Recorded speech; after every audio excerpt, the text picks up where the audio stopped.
My name is Maddie Troy. I am the Director of Communications for the Temple House and Serious Art Only. And this is a Serious Art Only conversation. And what we want to do with these is bring people together around really important and eye-opening conversations that are happening in the world of NFTs, crypto, art, value, and all that we're understanding about what's changing. Today we have absolutely incredibly driven and groundbreaking artists that started thinking in this conceptual way a long time ago before we all started understanding the power of what's going on. So it's a treat to have them here, and I am very excited for you all to experience everything that we have planned today. I am going to pass the mic off to Norm, who is our strategic advisor and an incredible asset to our company and all of you here as well. So Norm, thank you so much.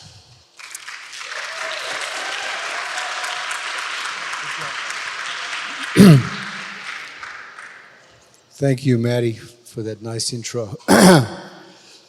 Welcome, everybody. What a great gathering of people, friends, family, business people. Wonderful to see everybody here tonight. And a very special welcome to Sarah Meyohas and Mitchell F. Chan, two amazing artists. These guys are trailblazers. They were the first artists to incorporate blockchain and crypto into their creative process. I don't want to steal your thunder, so I'm going to let you guys talk, but they're really amazing. And at the end of the talk, there's going to be a Q&A between the two of them, and we'll layer in with some questions as well. Very importantly, please, everybody, please be really quiet. We're asking you to really, if you need to talk to each other, text each other, but put your phones on silent. Silent is good, phones on is bad. Please. The other important thing, some acknowledgments. The Serious Art Only team is amazing, truly amazing. They pulled the stuff together. It all looks like here we are. There's so much that goes into this. A special thanks to Ariel, who's up there in that cockpit, for creating this immersive experience. She does it every night, night after night. Incredible.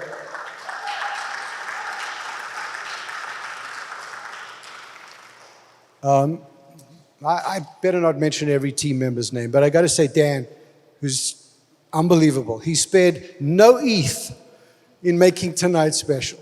He's incredible. Powerhouse can do anything. Thank you to Serious Art Only team, Temple House team, Dan, Ariel. I better not start saying names. I'm going to have to keep going on the names. You know who you are. Anyway, I'm going to hand the mic over to Sarah and Mitch, and thank you so much for joining us. Thank you, guys. Thank you for being here.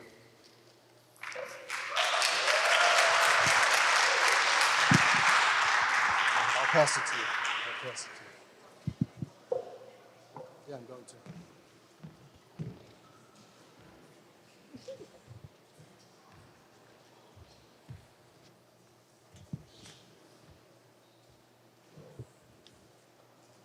Hi.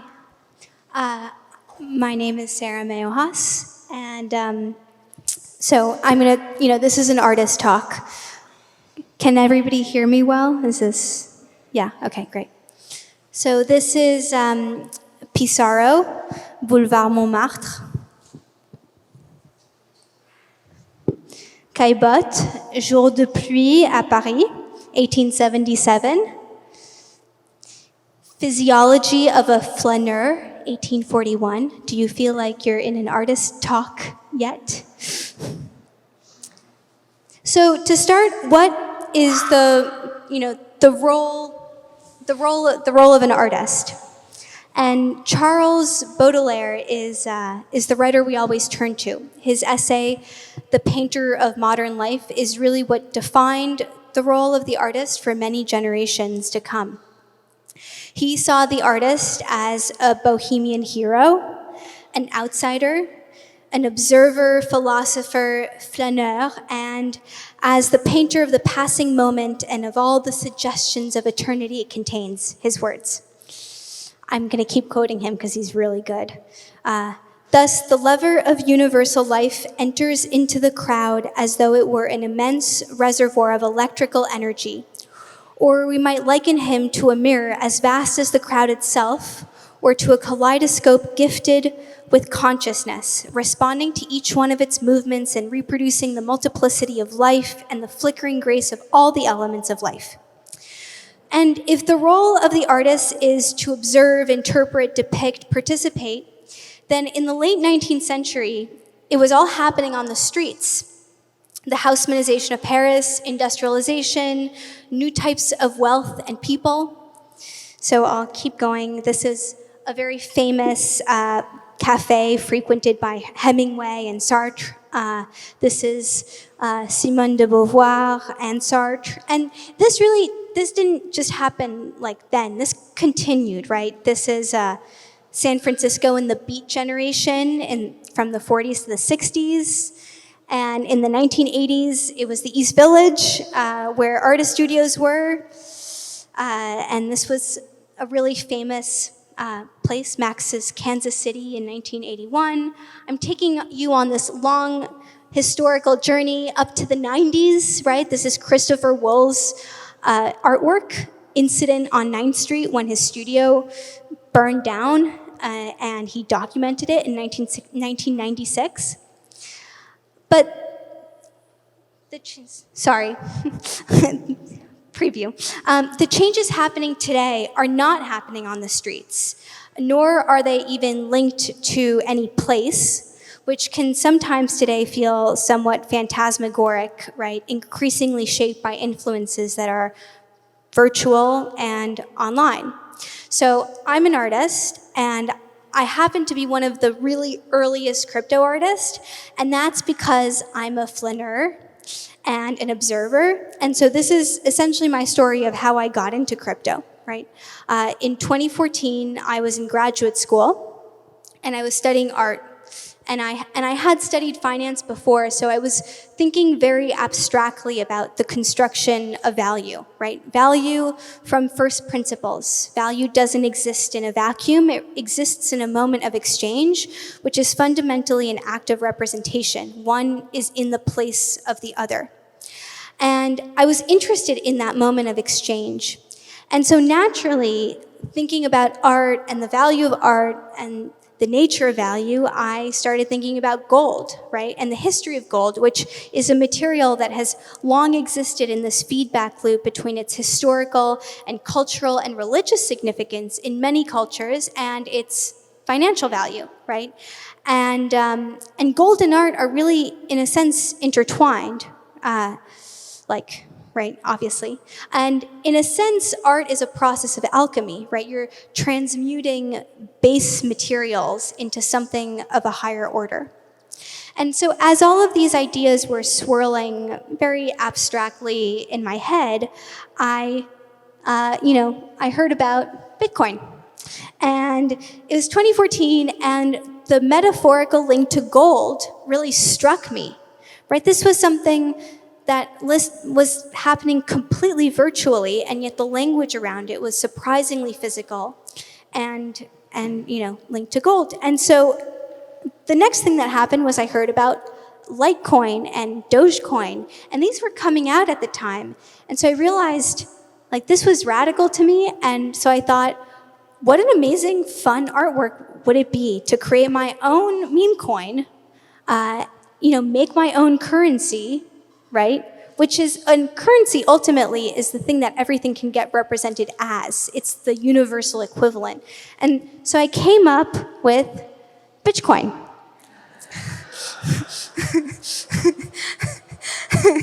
And, it was a plan, the meme of, the kind of the sort of feminine aspect, bit to bitch, but also the dog meme was present.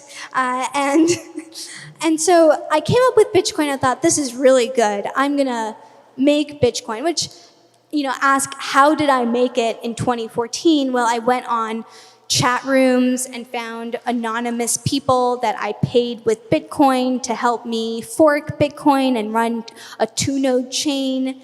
And then, I started mining Bitcoins in a shipping container unit in Brooklyn that you could see via webcam. And I realized no one would really want my Bitcoins unless, I backed them.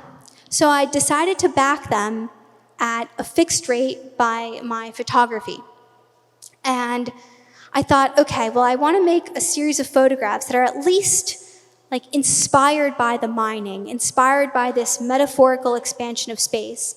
And so I came up with a series, which you were seeing earlier around the walls, called Speculations, which, here's the original logo that, I made in grad school that has never left me since. These were the physical certificates with a public key on the front and a private key at the back, because there was OpenSea did not exist then. Ethereum didn't exist then. So I had to give people certificates because they barely wanted to download a client.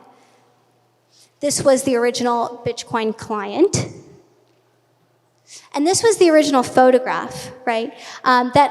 Keep in mind that I was in grad school. I've made better ones since. But the roots of the metaphor are there, which are blocks that extend infinitely like a blockchain, right? And they're reflections, so specular and like speculation. And I continued to make speculations. They're, images that never find an end, right? Like a blockchain. And I dutifully put them in a safety deposit box and put them in a bank. And, sorry, I'm skipping. So that was Bitcoin then. And I realized at the time that I had hit on something because it really circulated online as an idea. Like, people started writing about it, even Wired wrote about it. And I thought about how I could take this further. And at the time, I was nervous about the technology. There were many more hacks than there are today, and there are still many hacks. And so I kind of and also I thought about doing it with physical art, continuing to do it with physical art that did have value, and I quickly realized that this is a security, and I did not want to make securities. So I kind of continued to do other projects that had to do with value. I did a project where I manipulated stocks on the New York Stock Exchange and gesturally redrew them on white canvases. In the sense, this is kind of like if Bitcoin was an NFT before Ethereum, right? This is kind of like the GameStop saga before GameStop, right? I was making a gesture in the market and participating in the market, not to just make money, but just to note my presence and make the line move, at least for a little bit. And I then embarked on a really crazy project, which was essentially a bridge. It's a bridge. Bitcoin, the original chain, is defunct. I threw away the computer. I have code that proves that it existed, but it was always meant to just be an experiment. And Ethereum fulfills the promise of Bitcoin, tenfold, 100-fold, 1,000-fold. And so I did a project that is a giant proof of work. I had 16 men photograph 100,000 rose petals in the former Bell Labs and had them pick one petal per rose that they consider most beautiful, which was pressed. And that is the metaphorical gold. And so now Bitcoins that exist on Ethereum are backed by these physical rose petals. But Bell Labs, I want to talk about Bell Labs a little bit. And this is, more of the film cloud of petals that I made and the workers. I tend to, while I am obsessed with, blockchain and augmented reality and virtual reality, I end up really committing to the physical world in somewhat absurd ways. These are the pressed petals that are like relics. And so I want to talk about Bell Labs a little bit because Bell Labs was, it was the birthplace of of the information age, truly. And it's been mythologized as such. And this is why I wanted it to be the location of this data gathering ritual.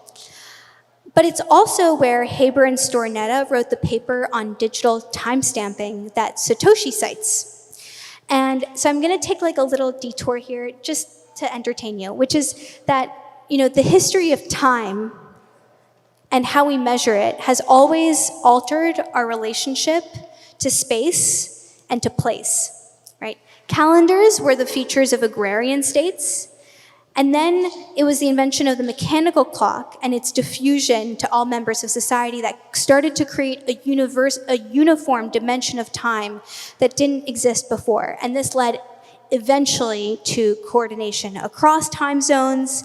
This was essentially the separation of time and space. And this is really what was crucial to the dynamism of modernity that we saw in the early slides, right, of this presentation. Modern organizations started being able to connect the local and the global in ways that were not possible in traditional societies. And the point is just broadly that innovations in how we relate to time have always led to changes in society. And time stamping, right, which is the basis of the blockchain, right? The work of these researchers was the idea that a chain of hashes would create a total order of commitments to a dynamically growing set of documents. This time stamping is the basis of the blockchain, and it's a radical innovation on how time is agreed upon, and obviously it would have an impact and change our institutions.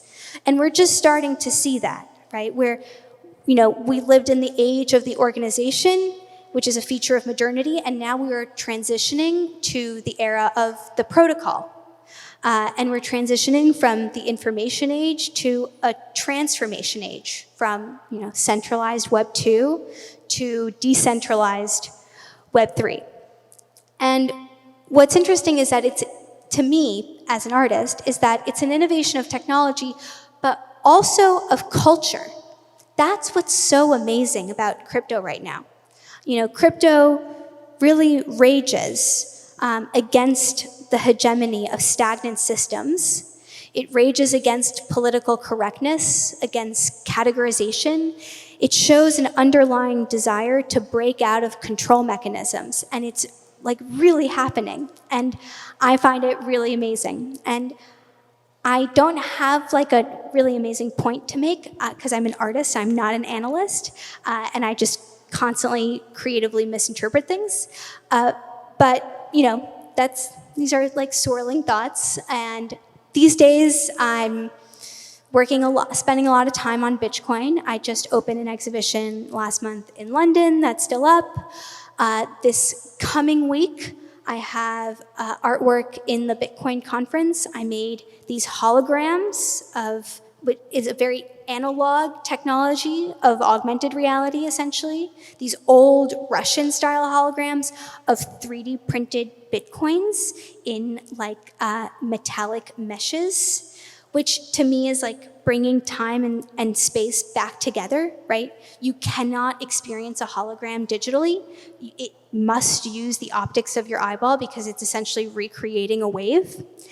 And that's when people ask me what I'm interested right now, I am firmly in the crypto ecosystem. I invest in crypto. I am part of DAOs. I am making NFTs, etc. But I'm actually really interested in augmented reality. I have an artwork in HoloLens, which is Microsoft's augmented reality headset. And it's a physical player piano that birds land on. It requires your physical presence. I'm interested in diffraction gratings, which is the glass that makes up HoloLens. And so I'm interested in artworks in which time and space now converge. And so people always ask me, you made Bitcoin at the time, what's next? And if diffraction gratings start being inserted in all glass surfaces, you heard it here first, but it's not a prediction. And yeah, you should join the Bitcoin Club. That's it.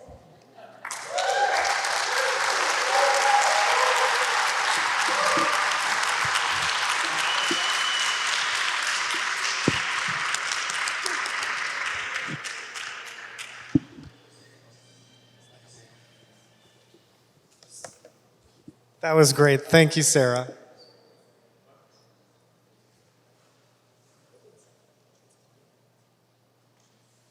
I have some of those pieces. I have some of those Bitcoins, and I've seen the holograms, and I still never get sick of hearing about them and seeing the documentation process. That's really great. Thank you. Okay, are we good to go?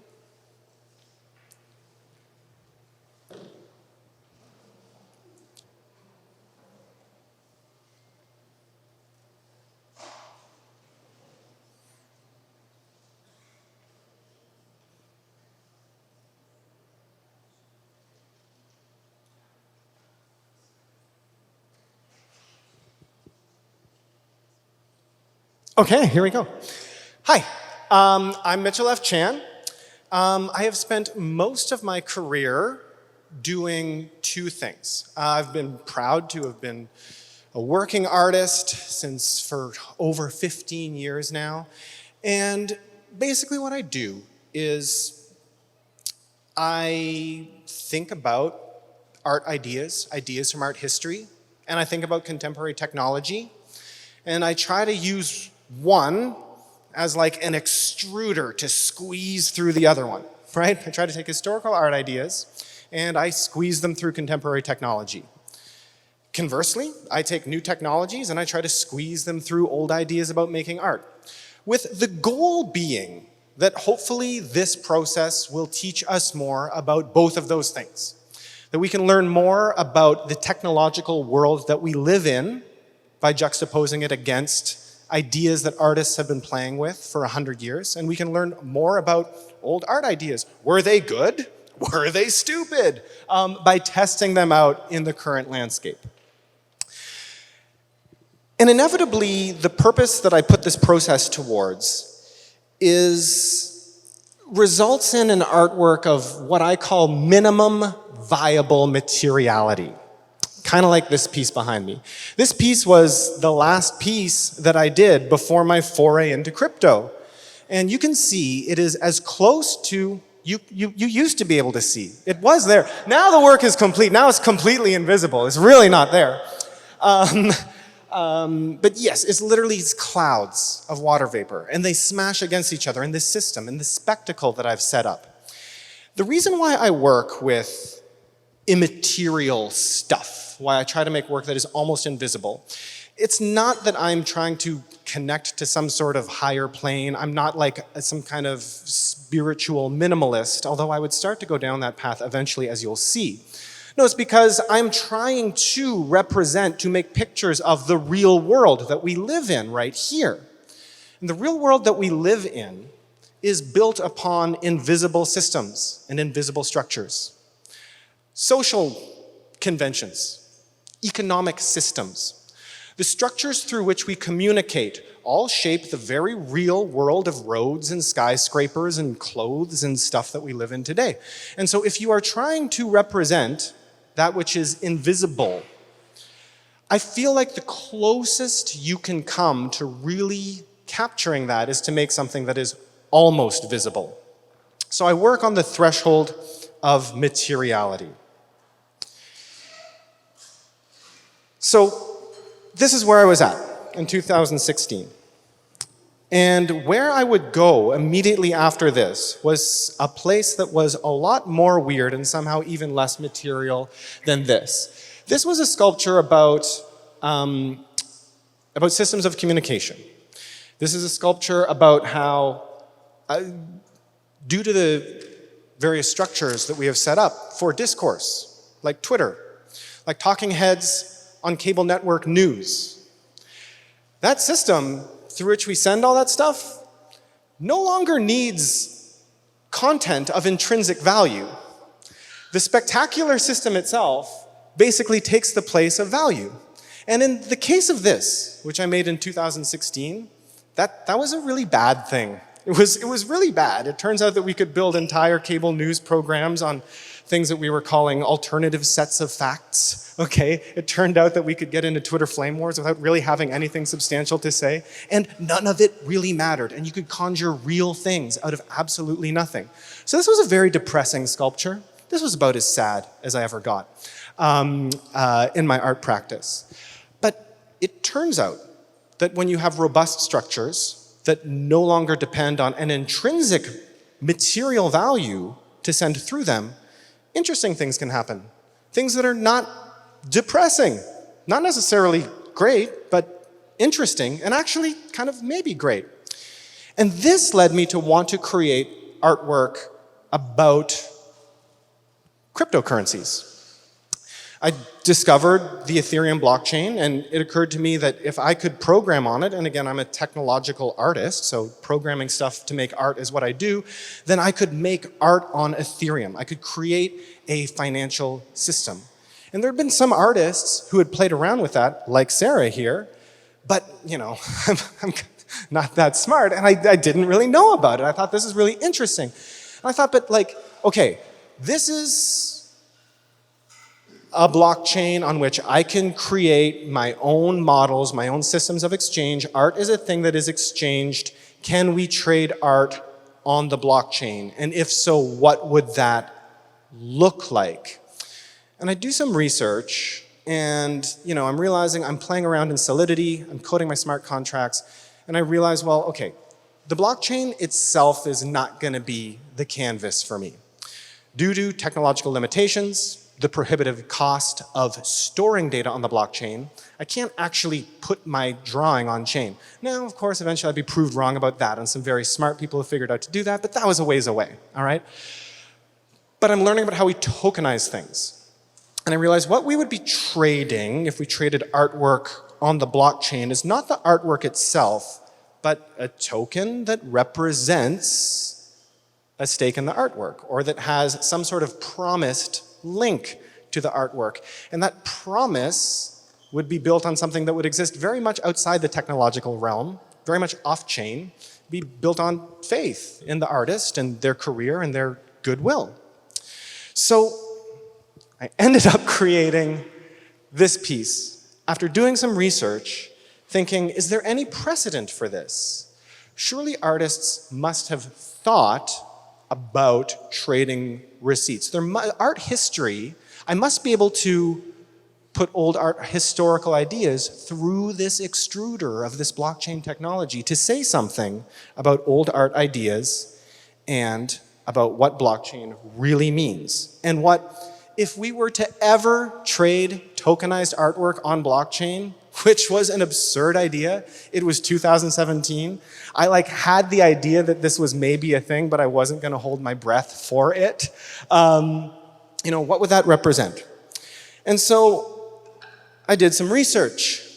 I did some research all the way back 60 years to 1958, where I found what I thought was the perfect model for what tokenized artwork would be like. So I'm going to tell you a little story about what I discovered. Picture it. Paris, 1958. Gay Paris. This is the work of the French artist Yves Klein. And if you've heard of him, many of you have. I see some heads nodding along. Many of you haven't, and that's okay. Yves Klein is already a very famous artist. Okay, probably, if you've taken a first-year art history textbook, you've come to your 20th century art chapter, he's probably on page 2 or 3. But I think that what NFTs are teaching us, he probably should be on page 1. It should be like Picasso, Yves Klein, maybe Marcel Duchamp. If you know his work, you know this, the blue monochrome. This is what he did. This is basically the thing he's most famous for.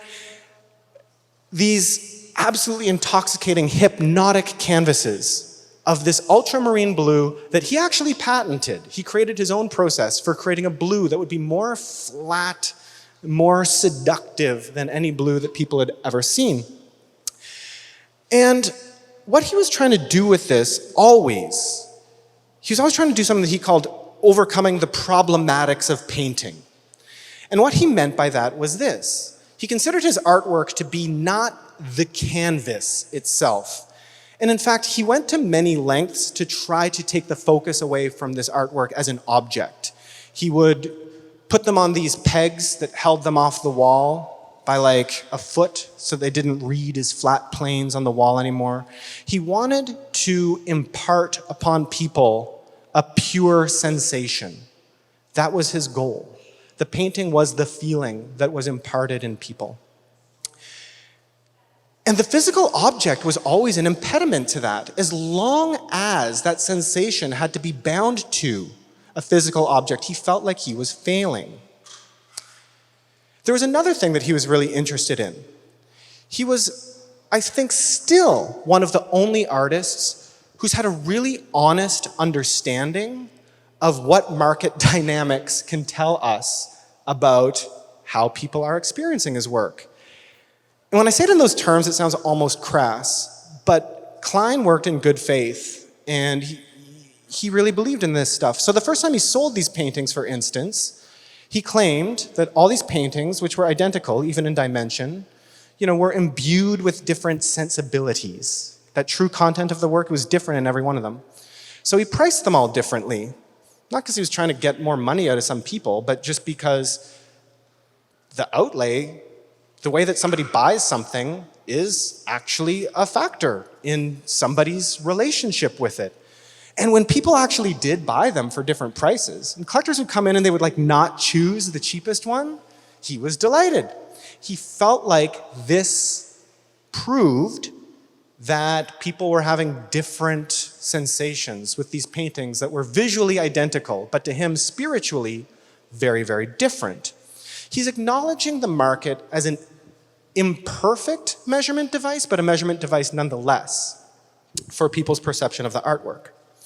So anyway, this is what he does, but he's always wants to go a step further in dematerializing the artwork and getting to the point of pure sensation. And then finally, on April 28th, 1958, his 30th birthday, he was very famous, very young, he creates what I consider to be his masterpiece.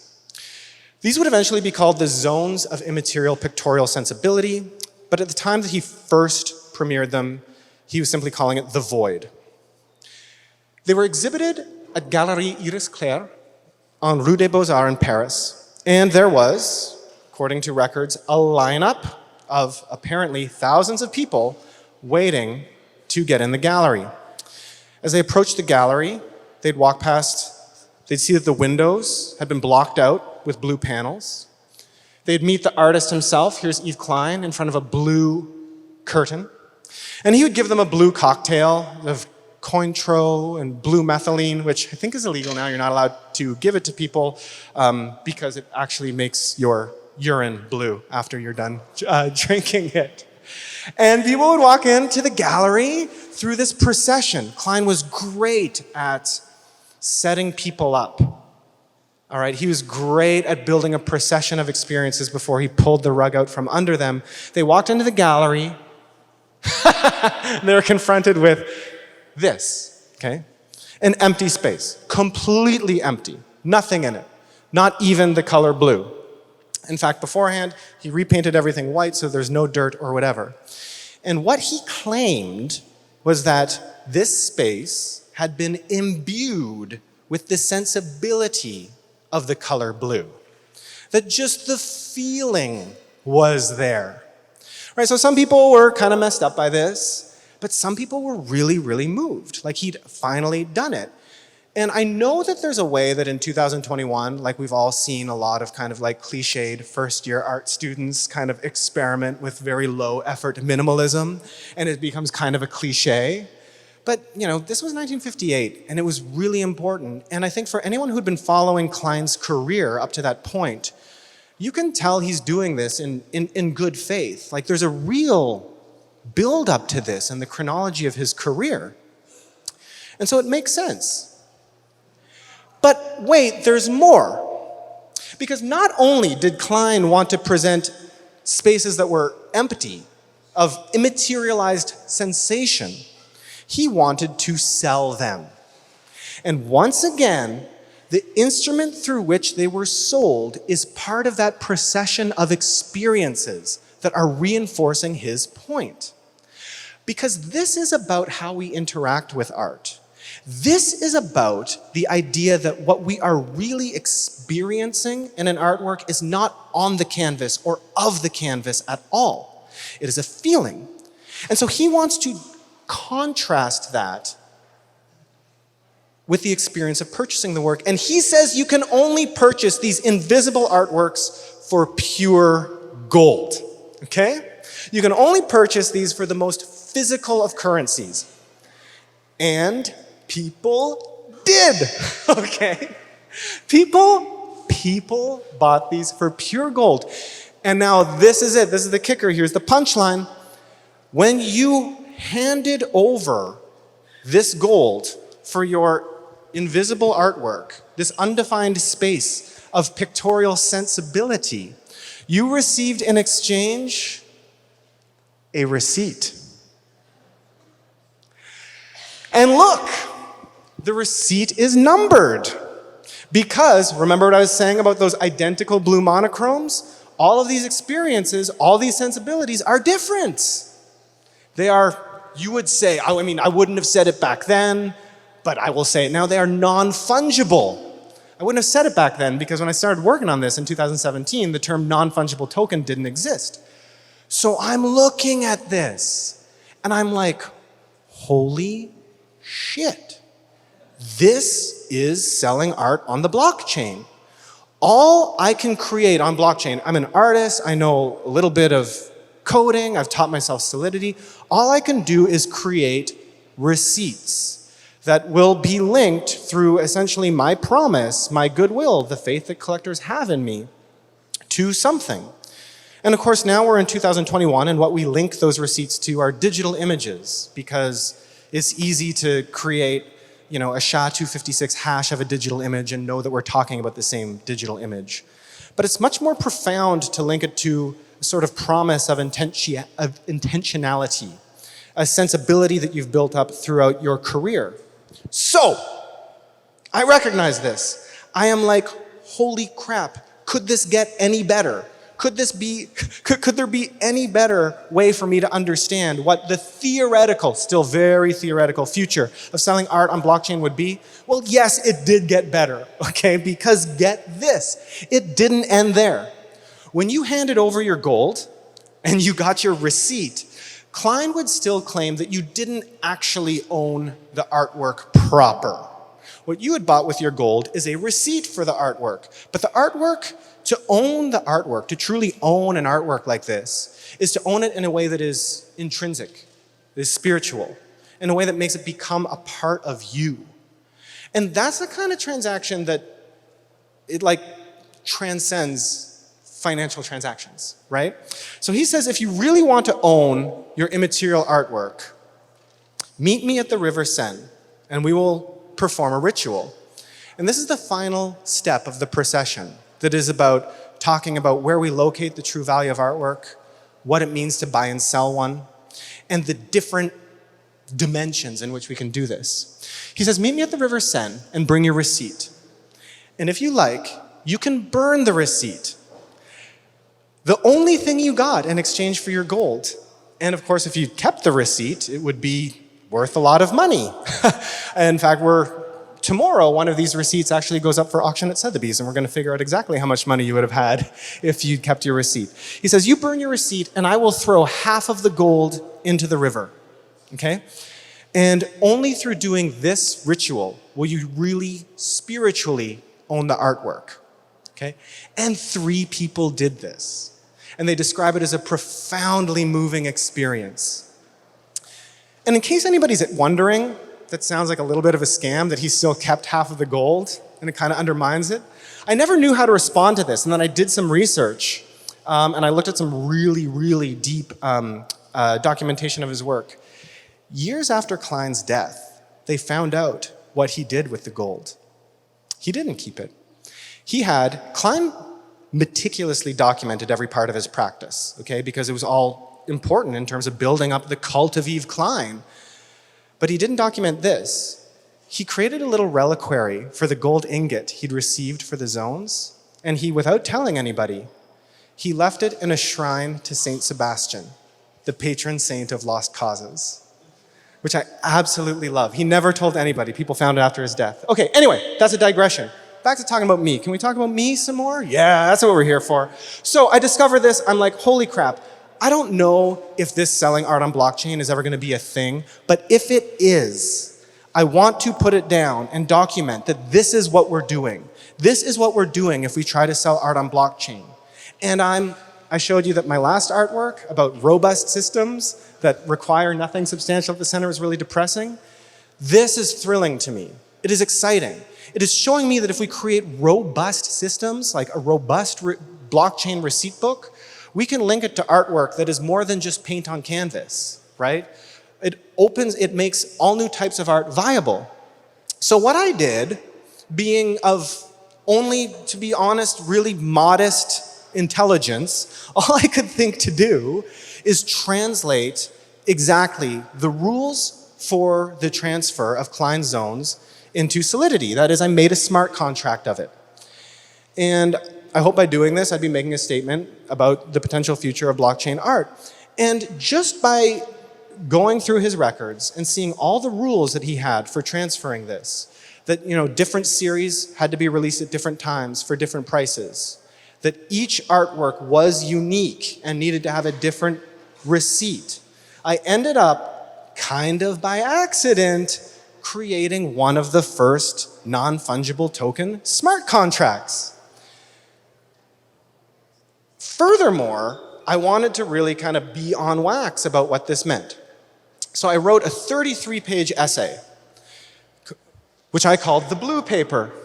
This was in 2017. Those of you who are around remember the ICO boom of 2017. There are all these ICOs starting up. They all had white papers. So I made this thing called the blue paper. And it's a 33-page document that basically outlines the history of Bitcoin and the history of Ethereum and Yves Klein's conceptual art projects, and finds and draws the analogy between them, creates an homology there. So anyway, I premiere this on August 30th, 2017, at an actual art gallery at Interaccess, which is Canada's sort of oldest and most recognized gallery that exists at the intersection of art and technology. And I'm really excited about this. This is going to be revolutionary, except you can guess what happens. Nobody cares, okay? Had a packed house at Interaccess Gallery in Toronto. Everyone's like, oh, that's interesting. This nerd has ideas about art. Or, the Bitcoin people would say, oh, this nerd has ideas about Bitcoin or whatever. And nothing much happened for 3.5 years. And then, of course, the NFT boom happens. And, I won't get too much into it. This is a talk about ideas. It's not a talk about surviving the great NFT boom of 2021. But it was crazy. Some people discovered that this thing existed, that there's this NFT that was created in the summer of 2017. And it's not just like pictures of cats. It's an NFT about what NFTs are about. It is, in a lot of ways, the mission statement, the thesis statement of NFTs. And they just would sell as fast as people could get them. People realized that there were still tokens left in the contract that I had to manually unpause. And at peak, they would sell out in 91 seconds.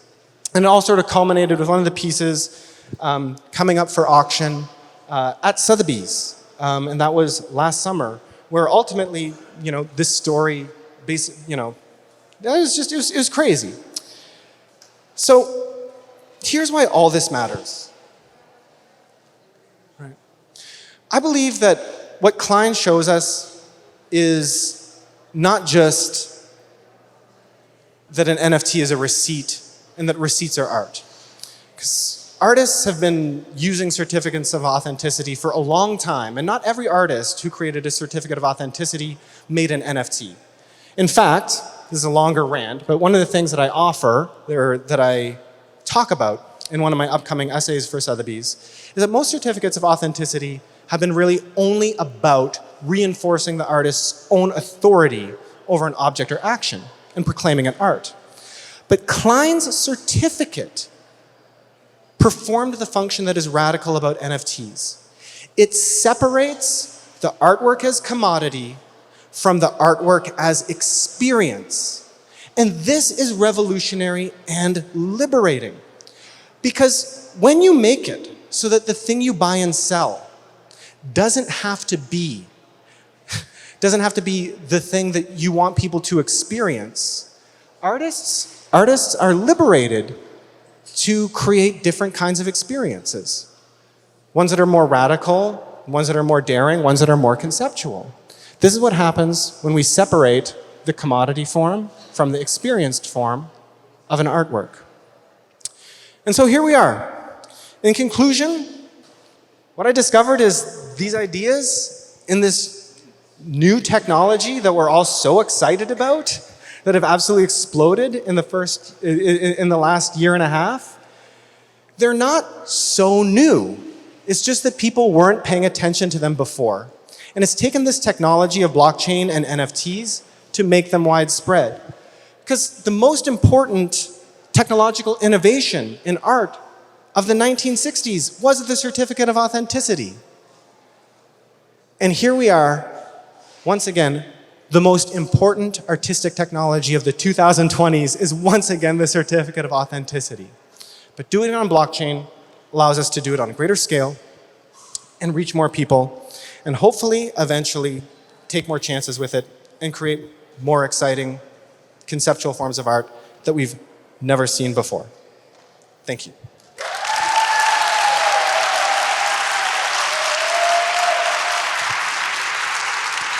Thank you both so much. We have some time for some questions. So what I'm gonna do is bring a microphone to anyone that has a question. And you guys have one other one and you'll just pass them back and forth. So I'm sure you'll have questions for both of you. Anyone have one to start out with? Yes, I'll go to you first. Thank you very much for this very serious art-only talk.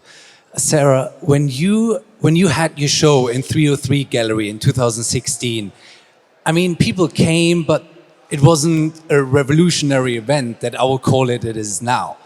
So you were so early with that. When you look at those projects that are currently making the big money, the Bored Apes and the CryptoPunks, how do you feel about that? Do you feel like, hey, they're missing out on all the history?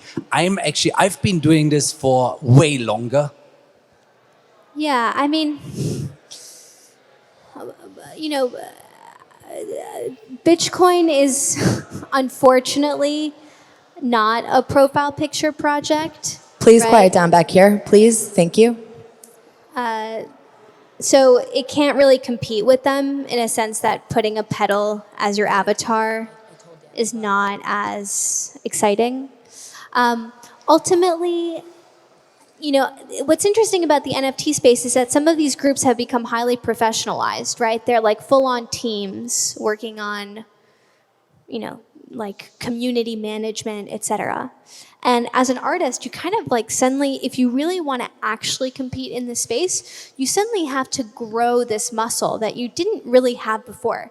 Like my job as an artist is to make provocative, interesting things that touch you visually, intellectually, emotionally. My job as an artist has never until now been like manage a marketing team and do partnerships, et cetera, et cetera, et cetera.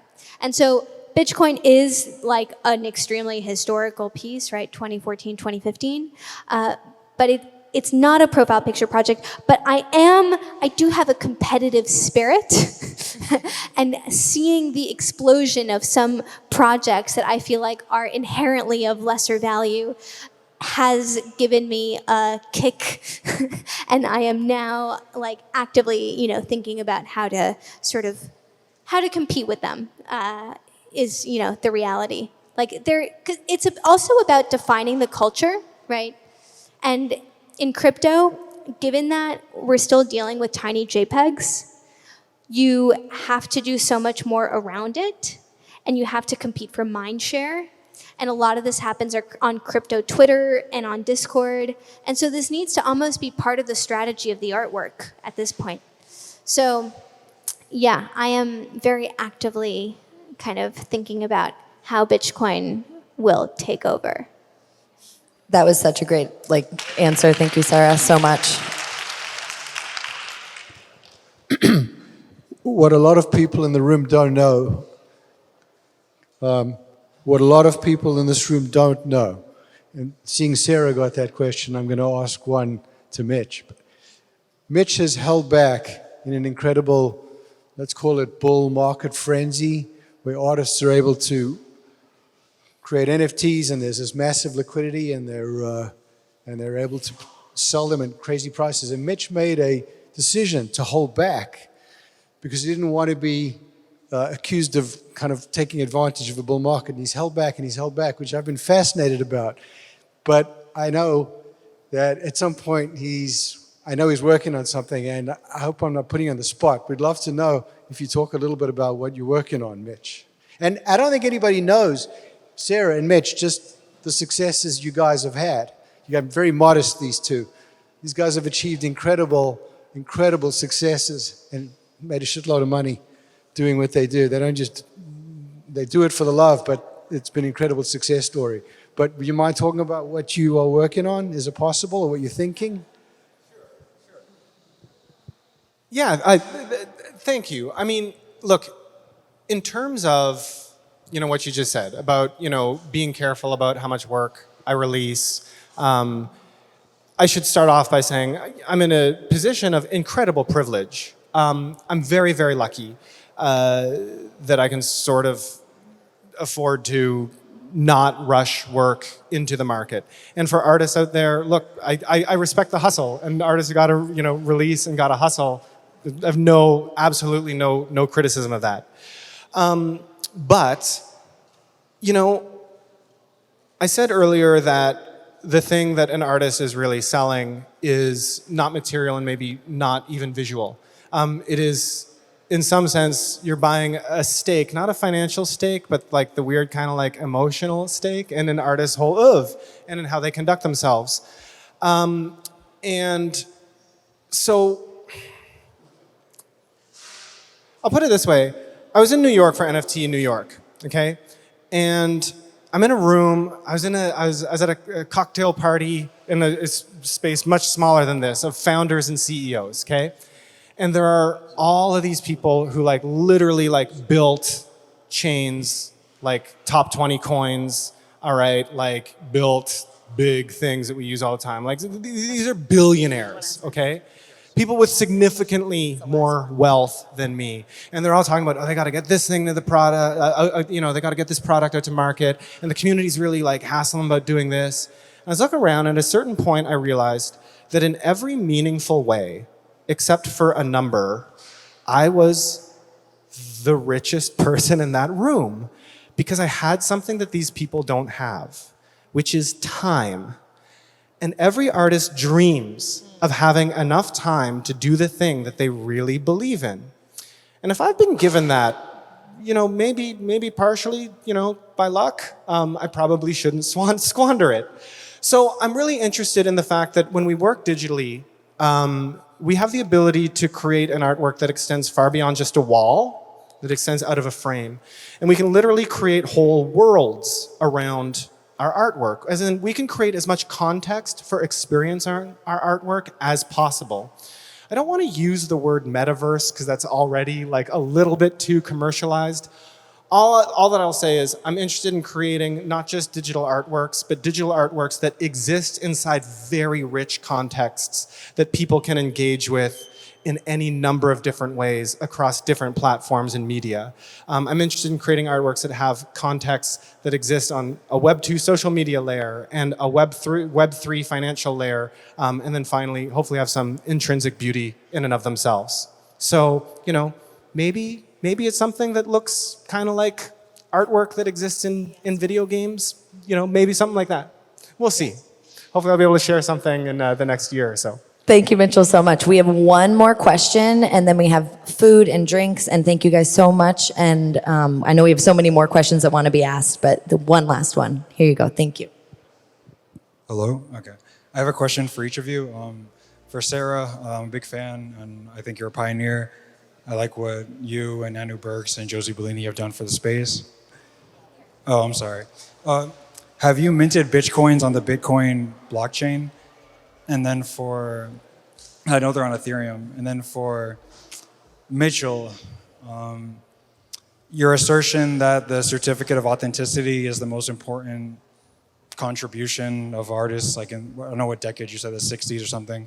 How does that relate to your interest in solo wit and what you're doing with the generator? I didn't hear. Sorry, could you repeat your question for Sarah? Hold the mic. Okay. I know that the Bitcoin, I know you have them on OpenSea on Ethereum, but do you have any on Bitcoin? Because I know there's Bitcoin NFTs. Also, I wanted to say to Mitchell, it's really cool that your NFTs sold for more than the estimate that the receipt is going for now, the original one. I'm hard of hearing.